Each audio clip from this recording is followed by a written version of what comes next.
wank. And, of course, he scored one direct from a corner. We'll have a look at that in a moment. But first of all, Manchester United were down to 10 men by that stage. 2 yellow cards for their captain, Bruno Fernandes. Owen, and when you look at the 2 bookings in isolation, he can't have any complaints, can he? No, he definitely can't. I mean, he's obviously pleading with the referee there, but Cunha was obviously the star player. You know, there he stops him, pulls him down. And this one, I mean, come on. When you're on a yellow. I know he cares and he's the one that, you know, he tries to galvanise the team, but he's Man United's best player. Look, he's like, Dan is like, that's the easiest yellow ever. They need him out there. They need him creating chances. If he's not playing, they don't look like scoring. Losing him just, you know, that was the game for them. Andre Onana, a little upset with the way he conceded and he felt was fouled from the corner.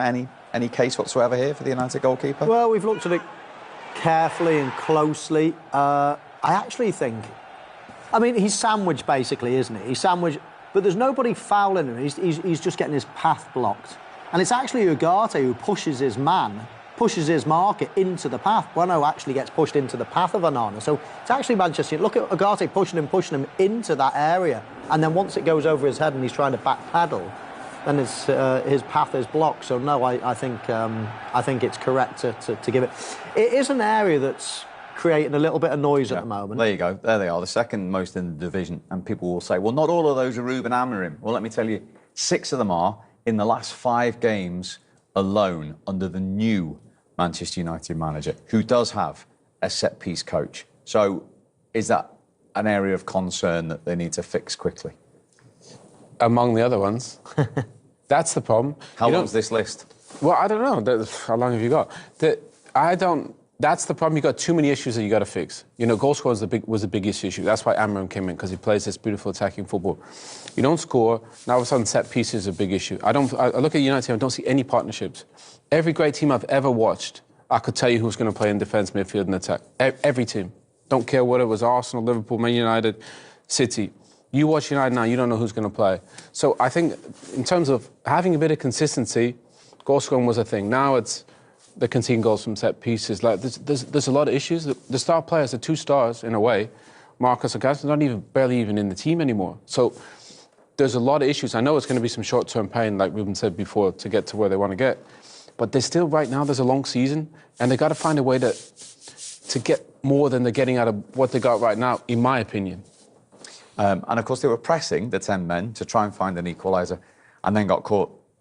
Yeah, I mean, this is understandable. Last sort of 5-10 minutes, you are pressing, and Garnacho loses the ball there, and it's what I mean. Martinez is stuck up the pitch. I mean, he shouldn't necessarily be so easy for them, but it is. But as you say, that's literally the last kick of the game. Martinez, as you see here, he's probably 5 yards out of position. It's just one long pass, and all of a sudden they're in. But I don't necessarily blame Manchester United for conceding that goal.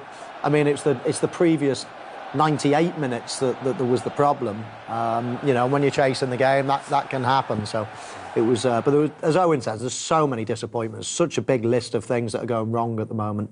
And defensively they look okay, but they don't look dangerous at all going forward. One of the unwanted statistics is that is now 5 defeats in 22 days in all competitions for United and their manager. Here he is, Ruben Amorim. Ruben, was that a step backwards for your team today? Of course, when we lose, when we don't win, is a step back. But it was really hard with the send-off. The goal was similar against Tottenham. And then we tried even with the last one guy. We tried to. I think we were near of something more than Wolves of scoring the second one, and then in the end we tried everything, and then a transition was 2-0. But for us, let's continue. Yeah, the first goal, obviously, it's another set piece. It's another goal direct from a corner. Is it particularly disappointing to concede this goal when you've only conceded the same goal a week ago? Yeah, against Tottenham, yes, the same. Onana cannot go to the ball, I think. You think it's a foul? I think he cannot go to the ball. So he's trying to reach the ball, and some guys are not even looking to the ball. But I don't want to focus on that. I think we were. The good thing is we were near the goal even with 10 men. That is a good thing. But we lost, and we continued our job. What did you think of the red card for Bruno Fernandes? Did he need to be more careful with his challenge, considering he was on the booking already? Yeah, of course we have to. It's so tough to win games in this league with 10 men, with the 11 men. With 10 men, it's more difficult. So we have to focus on that. Yeah, Bruno Fernandes suspended now for the game at home to Newcastle on the 30th. Do you think, looking from the outside at Sporting Lisbon, he saw a challenge, and now from the inside, he thinks that challenge is a lot bigger than perhaps he perceived from the outside? Yeah, definitely. I think the only saving grace is they've got a really good manager there. And he's a brilliant communicator, but it's going to be a lot harder than I think he thought. I think he would have gone home, and he wouldn't have said this probably to us, but I think he would have said to his Portuguese staff when they were having a glass of wine back after the Ipswich game, this is going to be a lot harder.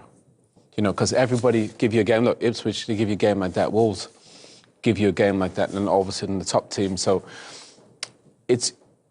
they're going to have to give him time, as Mo said. He's a great manager, but I think personnel-wise, they don't have what he needs at the moment. And do you think there's going to be a lot of painful days like today, given the fact that essentially is going to be the group of players we think until May?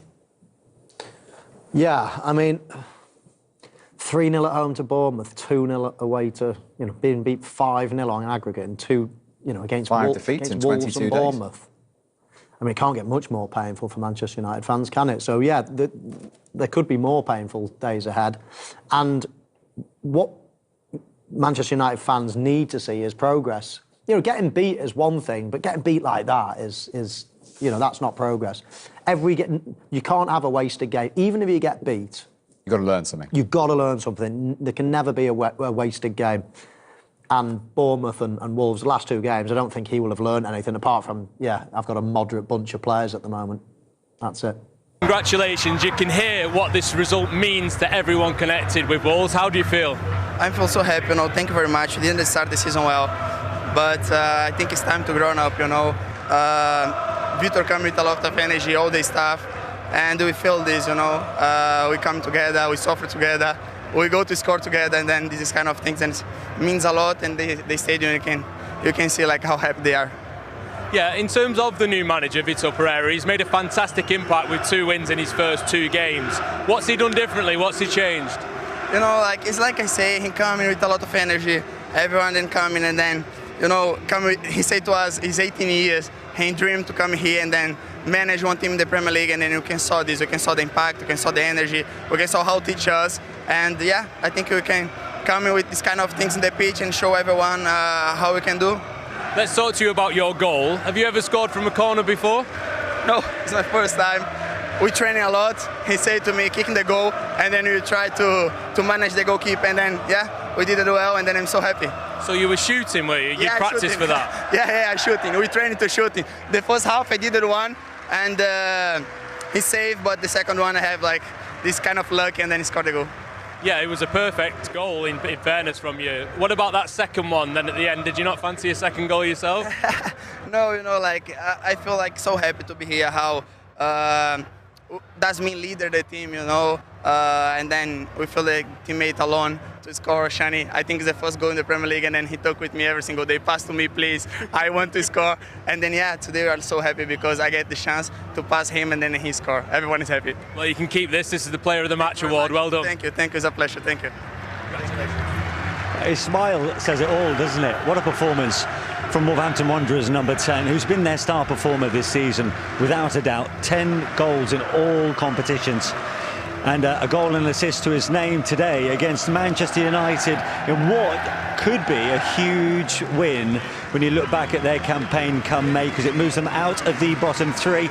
He receives the adulation of the home support, and why not? What an evening as far as Matheus Cunha is concerned. You pointed him out as the main danger man, which to be honest wasn't that difficult, but he came up with the goods. He was outstanding. I thought when it's it's a nerve-wracking game, for everybody, but he right from the start showed a lot of confidence and belief. You saw with the flicks, but he's in and out of possession. His whole game was fantastic. Then those match-winning qualities. Yes, corner, he fires it in. He said he meant it. Unselfish at the end. But I just thought if anyone was going to win it for Wolves, he was the one. And from start to finish, outstanding. Wes, when some players say they mean it, you raise a few eyebrows, you're a bit sceptical. But when it comes to Cunha, genuinely, he's going for goal. Yeah, I think they've worked on that, like he said, and I think the manager said, listen, I want you to try and score.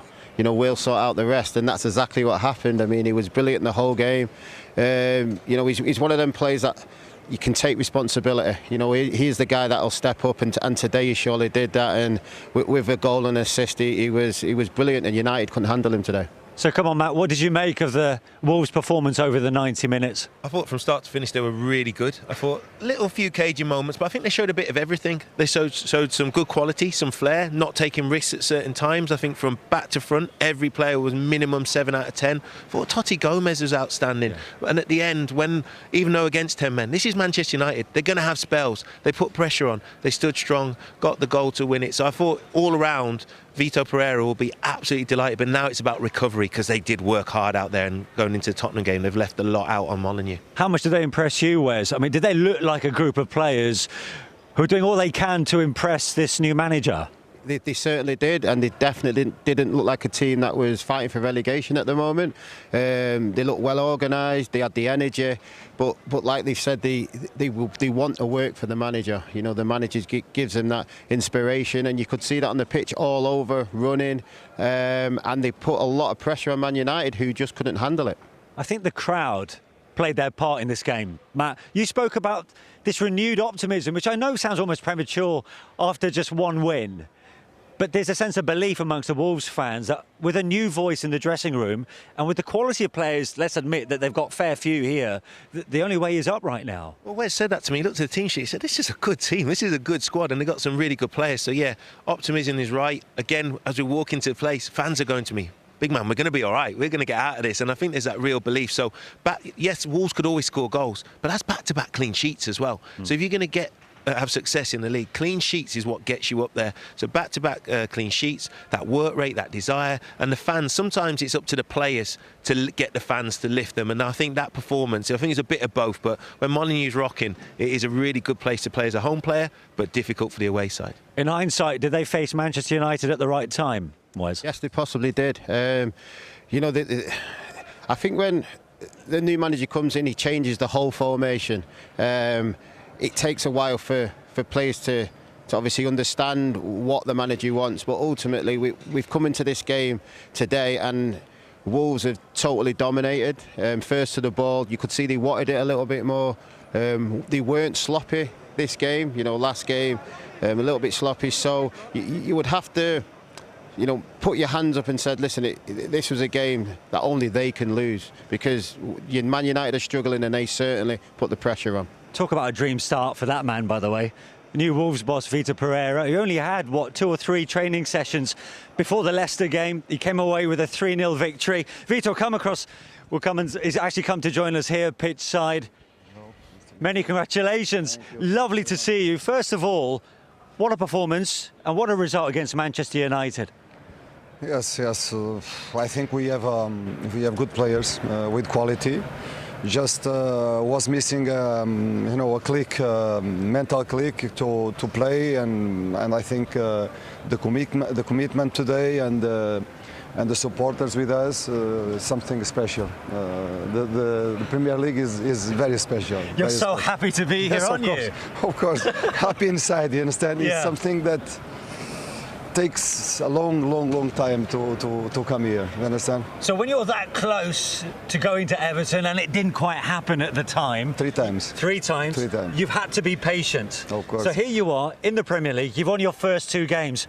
You're making it look quite easy. No, it's not easy, because the teams, they have a lot of quality, but it's important when you believe in the work, when the communication is a simple communication. We know the tasks. Everyone know what they should do on the pitch, and this is the quality of the players.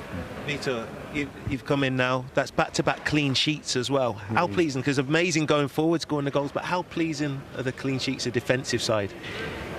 You know, usually my teams, my teams have good defensive organization, and of course I like to see my defensive line as a clock, a Switzerland clock, you understand, with coordination. Hello guys, today we are opening a new pack. Let's see what I get.